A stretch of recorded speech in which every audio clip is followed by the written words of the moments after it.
15வது புதுச்சேரியுடைய சட்டப்பேரவை கூட்டத்தொடரானது கடந்த 31/7/2024 அன்று 5வது கூட்டத்தொடராக கூட்டப்பட்டு 2024-25 ஆண்டிற்கான நிதிநிலை அறிக்கை தாக்கல் செய்யப்பட நிறைவேற்றப்பட்டது. மாண்புமிகு துணைநிலை ஆளுநர் அவர்களுடன் உரையுடன் தொடங்கிய அந்த கூட்டத்தொடர் 11 நாட்கள் நடைபெற்று பின்பு 14/8/2024 அன்று காலவரையின்றி ஒத்திவைக்கப்பட்டது. அதனைத் தொடர்ந்து 5வது கூட்டத்தொடர் 2வது பிரிவு பிப்ரவரி மாதம் 12ஆம் தேதி 12/2/2025 புதன்கிழமை காலை 9 மணிக்கு சட்டப்பேரவை வளாகத்தில் உள்ள சட்டப்பேரவை கூடத்தில் மீண்டும் கூட்டப்பட்டது. அதில் கூடுதல் செலவினங்களுக்கான சட்ட முன்வரைவு அக்கூட்டத்தில் நிறைவேற்றப்பட்டது. பின்னர் அன்றைய தினமே அந்த கூட்டத்தொடர் காலவரையின்றி ஒத்திவைக்கப்பட்டது.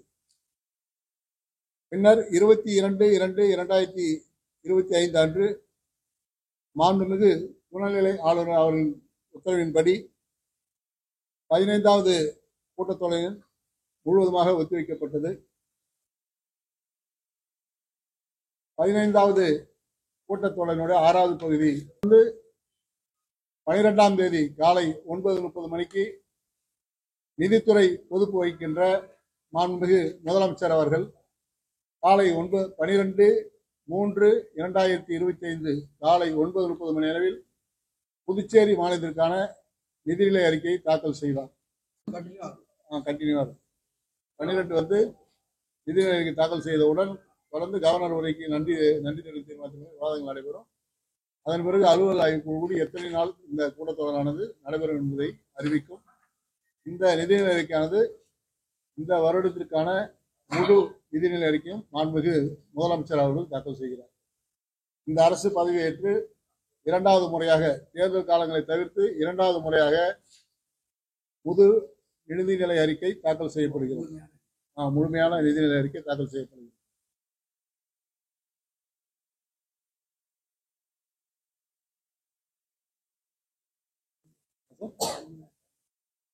அது சிஎம் சொல்லுவோம் சார்.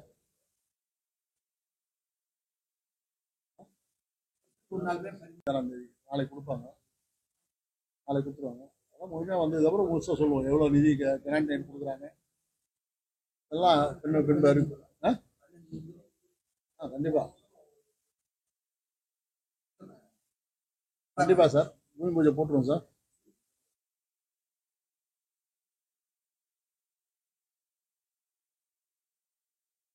இது வரைக்கும் ஏறத்தாழ 90% விழுக்காடு செலவு செய்யப்பட்டிருக்கிறது.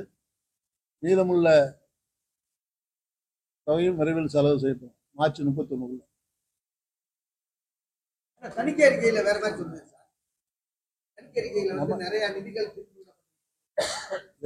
செலவிடப்படலாம். நம்ம மாநில அரசு ஒதுக்கின்ற நிதியை முழுமையாக செலவு பண்ணிடுறோம். மத்திய அரசு கிராண்ட் எய்டா கொடுக்கறத வந்து நிறைய திட்ட செலவினங்களை சரியா செய்ய முடியாது ஒதுக்குறோம். முழுமையா நம்ம பட்ஜெட்ல அறிவிக்கிற தொகை முழுவதுமாக சென்ற ஆண்டு கூட 93.94% செலவிடப்பட்டது. தேர்தல் என்ற ஒரே இருந்தாலும் ஒரு 6% அப்போ வந்து அது ஒவ்வொரு ஆண்டும் மத்திய நிதிநிலை அறிக்கையாக இருந்தாலும் மாநில நிதிநிலை அறிக்கையாக இருந்தாலும் அது போன்று நடைபெறுவது உண்டு. அதை முழுமையாக அந்த ஆண்டு செலவு பண்ணுறதுக்கான வாய்ப்பை ஏற்படுத்தி கொடுத்துருவோம். கண்டிப்பாக செலவு பண்ணுவோம். சொல்லுங்க சார். சார் அன்றைக்கு நிதிநிலை ஆய்வுக்குள்ள கூட முதலமைச்சர் அவர்களும் கவர்னர் அவர்களும் என்னுடைய கூற்று சரி என்று கூறியதன் பின் அது வந்து அந்த நிதிநிலை அறிக்கையில தெளிவாக சொன்னாங்க. அதிகாரியாக ஒருங்கிணைந்து வேலை செய்யப்படணும். இப்போ IAS அதிகாரிகளுடைய துறைகள் மாற்றப்பட்டு இருக்கிறது. தொடர்ந்து துறைத் தலைவருடைய மாறுதல் பணியானது ஒரு சில நாட்கள் நடைபெற இருக்கிறது. நடைபெற்ற பின்பு அனைத்து துறைகளும் செம்மையான முறையில் செயல்படும். துறைத் தலைவர்னா இயக்குனர் இருப்பாங்க, MD இருப்பாங்க, அவங்களாம் இயக்குனர் தானே சார். அதை துறைத் தலைவர் இருந்தாங்க.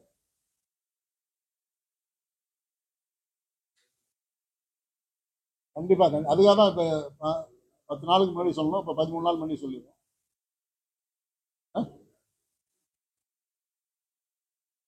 1000 கோடி அறிவிச்சிருக்காரு. முதலமைச்சருக்கு கடிதம் எழுதியிருக்காங்க.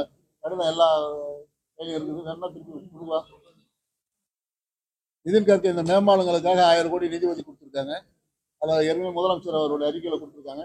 முதலமைச்சருக்கு மாண்புமிகு நிதின் கட்கரி அவர்கள் வந்து கடிதம் வழங்கியிருக்காங்க. புதிதாக மேம்பாலங்கள் கோரிமோட்லேருந்து மரப்பாலம் வரைக்கும், ராஜீவ்காந்தி சிக்னல்லேருந்து, அது போன்று பல்வேறு புதுவை அரசு என்னென்ன கோரிக்கை வைத்து அதுக்கான நிதியை ஒதுக்கி மத்திய அரசானது ஒதுக்கி இருக்கிறது. 26ஆம் தேதி இந்த 3600 கோடியில் 1000 கோடி இப்போ கொடுத்துருக்காங்க.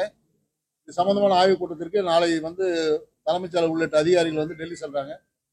அங்கே அதற்கான ஒப்புதல் பெறப்பட்ட பின்பு மீதி உள்ள தொகைகளும் முழுமையாக அறிவிக்கப்படும்.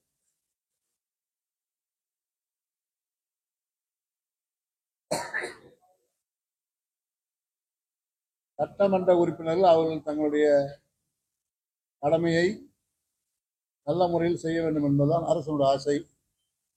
இது போன்ற விவாதங்கள் தவிர்க்கப்பட வேண்டும் என்பது எனது கோரிக்கை.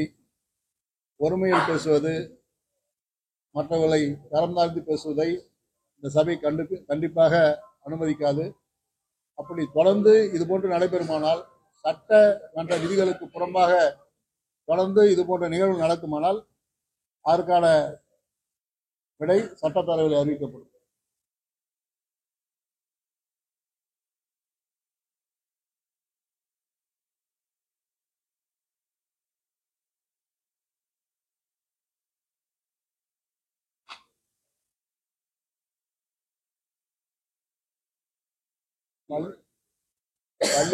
பள்ளியில் அந்த போச்சோ வழக்காக மாற்றப்பட்டு அதில் குற்றம் சாட்டப்பட்ட நபர் சிறையில் இருக்கின்றார். சிறுமி கொடுக்கல கம்ப்ளைண்ட் இது வரைக்கும். குழந்தைகள் இந்த பாதுகாப்பு மையம் தரப்பட்ட வழக்கை பதிவு செய்து அதன் மீது போச்சோ வழக்கு பதிவு செய்யப்பட்டு வழக்கு பதிவு செய்யப்பட்ட ஆசிரியர் இன்றைக்கு சிறையில் ஏறத்தாழ 10 நாட்கள் மேலாக சிறையில் இருக்கின்றார். அவர் மீது போச்சோ வழக்கும் பதிவு செய்யப்பட்டுள்ளது. சிறுமியின் மீது மத்திய ஜிப்மர் மருத்துவமனையில் ஆய்வு செய்யப்பட்டு அந்த அறிக்கை பெறப்பட இருக்கிறது. பெறப்படணும், அதற்கான உரிய நடவடிக்கை அரசு எடுக்கும்.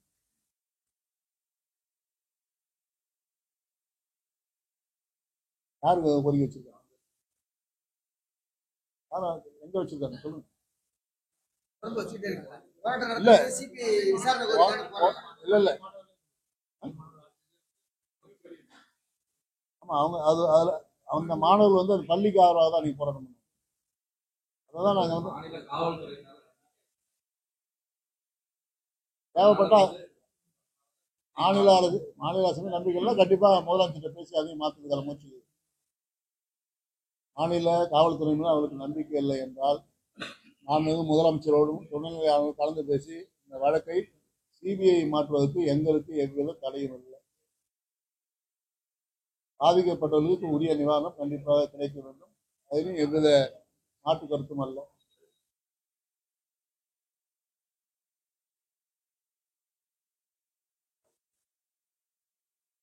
அவர் அரசியல் கட்சி தலைவர் யார் வேணாலும் கூப்பிடலாம்.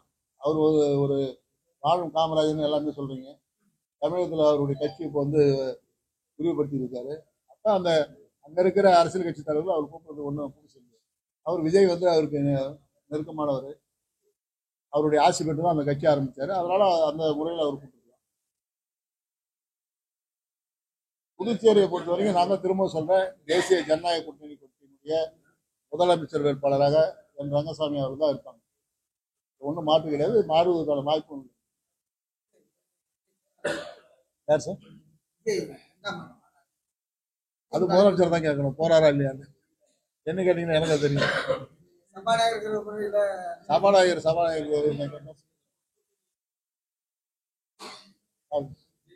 அப்ப அது தேசிய தலைவர் தான் முடிவு. முதலமைச்சராக மாண்புமிகு ரங்கசாமி நீடிப்பார். அதுக்கு தான் சொல்றேன், சென்ற 2016ஆம் ஆண்டு முதல் 21ஆம் ஆண்டு நடந்த புதுச்சேரி மாநிலம் என்னென்னலாம் பாதிக்கப்பட்டு இருந்ததோ அத்தனை திட்டங்களும் நிவர்த்தி செய்யப்பட்டு இன்னைக்கு நேற்றைய தினம் கூட நான் மாண்புமிகு முன்னாள் முதலமைச்சர் நாராயணசாமி காங்கிரஸ் அவர்களே வந்து சபாநாயகர் டெபாசிட் வாங்க மாட்டான்னு சொல்லியிருக்காரு. அவருக்கு தைரியம் இருந்தால் நேரடியாக அவருக்கே சவால் விடுறேன். என்னை எதிர்த்து என்னுடைய தொகுதியில் போட்டியிட அவர் தயாராக இருந்தால் நான் தயாராக இருக்கிறேன். அவர் நின்ற அத்தனை தேர்தல்களிலும் அவருடைய சொந்த ஊர் பூர்ணாங்குப்பம், அங்கேயும் போட்டியிட மாட்டாரு. அங்கேயும் போட்டி இல்லை. நான் அவருக்கு சவாலே விடுறேன். நான் நிற்கிறது ரெடி. யார் டெபாசிட் வாங்குறது பார்க்கறதுக்கு நான் ரெடியா இருக்கிறேன். அவர் தைரியம் இருந்தால் மணவெளி தொகுதியில் அவரை போட்டியிடுவதற்கு தயாராக இருந்தால் அந்த சவாலை ஏற்றுக்கொண்டு யார் டெபாசிட் வாங்குகிறார் என்று பார்த்து விடலாம். இதுவரை அவர் போட்டியிட்ட அத்தனை தடவையும் அவர் சொந்த ஊர்ல ஒரு தடவை கூட அவருக்கான அதிக வாக்கு கிடைத்தது கிடையாது என்பதை நல்ல தெளிவாக இந்த சபையில் முன்கொள்கிறேன். மீண்டும் அவருக்கு சவாலா விடுறேன். அவர் என்னை வைத்து போட்டியிடுவதற்கு தயாராக இருந்தால் நானும் அவர் எதிர்கொள்ள தயாராக இருக்கிறேன். அவருடைய சொந்த ஊர் மணவெளி தொகுதி, நான் நின்று வெற்றி பெற்ற ஊர் மணவெளி தொகுதி. அவர் போட்டியிட தயாராக இருந்தால் நானும் போட்டியிட தயாராக இருக்கின்றேன். வேண்டுமென்றால் வந்து மோதி கொள்ளட்டும். அவர் சொந்த ஊர்ல சொல்றேன். அவர் சொந்த ஊர்ல நாம வேற இருக்க வாங்கன்னு சொல்லி அவருடைய சொந்த தொகுதி மணவெளி தொகுதி இல்ல சார், அவருடைய சொந்த தொகுதி மணவெளி தொகுதி, அங்க வந்து போட்டிடுங்கன்ற.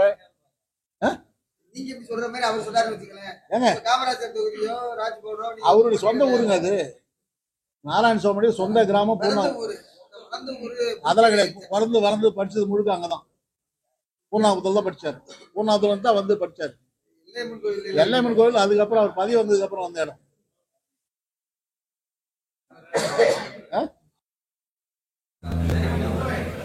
சென்ற ஆட்சியில என்னுடைய சென்ற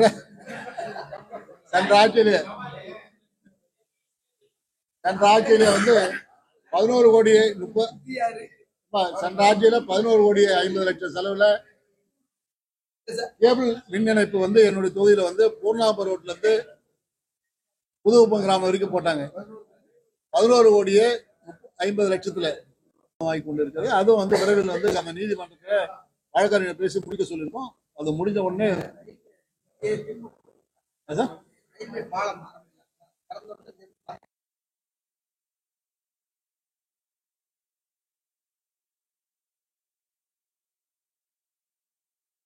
முறை புதுச்சேரிக்காக பாராளுமன்றத்தில் பேசியிருக்கார். நம்முடைய வைத்திலிங்கம் அவர்கள் புதுச்சேரி பாராளுமன்றத்தில் பேசி என்னென்ன திட்டங்களை புதுச்சேரிக்கு சென்ற 5 ஆண்டுகள்ல அவர் தான் நம்முடைய பாராளுமன்ற உறுப்பினர். சரிங்களா? தொடர்ந்து இப்பொழுதும் தொடர்ந்து அவர் தான் பாராளுமன்ற உறுப்பினர். பட்ஜெட் கூட்டத்தொடர் நடந்துகிட்டு இருக்குது. புதுச்சேரியில அவரும் அவருடைய முன்னாள் முதலமைச்சர் சென்று ஒரு மீன்வளத்துறை அமைச்சர், யாரோ வெளியுறவுத்துறை அமைச்சர், இணை அமைச்சரை சந்திச்சாங்க. அதனுடைய முடிவு என்ன சந்திச்சு அவர் சொன்னாரு, நாங்க பேசிட்டோம், உடனே மீனவெல்லாம் விடுதலை பண்ணுவாங்க. இவங்க பேசுனதுக்கு அப்புறம் தான் 6 மாசம் ரிமாண்ட் பண்ணியிருக்காங்க. இவங்க பேசுனதுக்கு அப்புறம் தான் 6 மாசம் ரிமாண்ட் பண்ணியிருக்காங்க. நாங்க எங்களோட முதலமைச்சர் கோரிக்கை வைத்தானா உடனே விடுதலை பண்ணாங்க. இவங்க போய் கோரிக்கை வச்சுன்னு மேலும் 6 மாதம் சிறை தண்டனை கொடுத்துருக்காங்க. இந்த ஒரு ஏறத்தாழ 7 ஆண்டு காலம் 6 ஆண்டு காலம் வந்து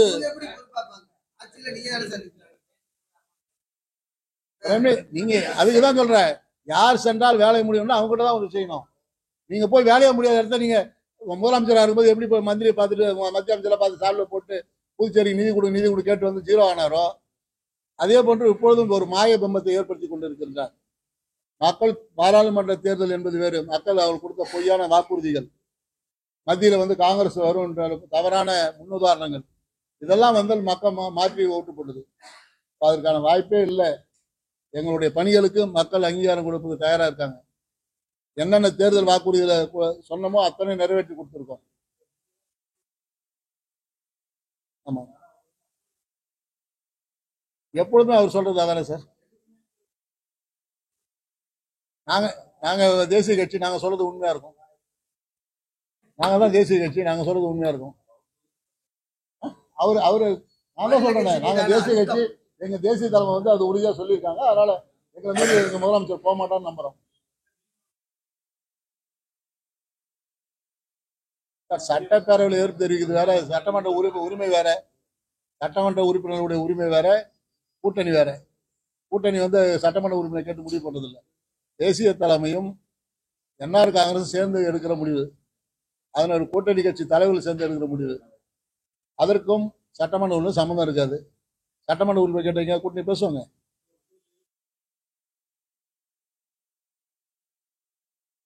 கலந்துக்கும் போது சொல்லுங்க சார். இப்ப ஏன் பேசுறீங்க? கலந்துங்களாரா? கலந்ததுக்கு அப்புறம் சொல்லுங்க. கலந்துக்கிறாரான்னு அதான் அது நீங்க முதலமைச்சர் தான் கேட்கணும். முதலமைச்சர் தானே கேட்கணும், என்ன கேட்கறீங்க? உங்கள் AMN TV செய்திகளை யூடியூபில் உடனுக்குடன் காண AMN TV பாண்டிச்சேரி சேனலை சப்ஸ்கிரைப் செய்யுங்கள். பெல் பட்டனை மறக்காமல் கிளிக் செய்யுங்கள்.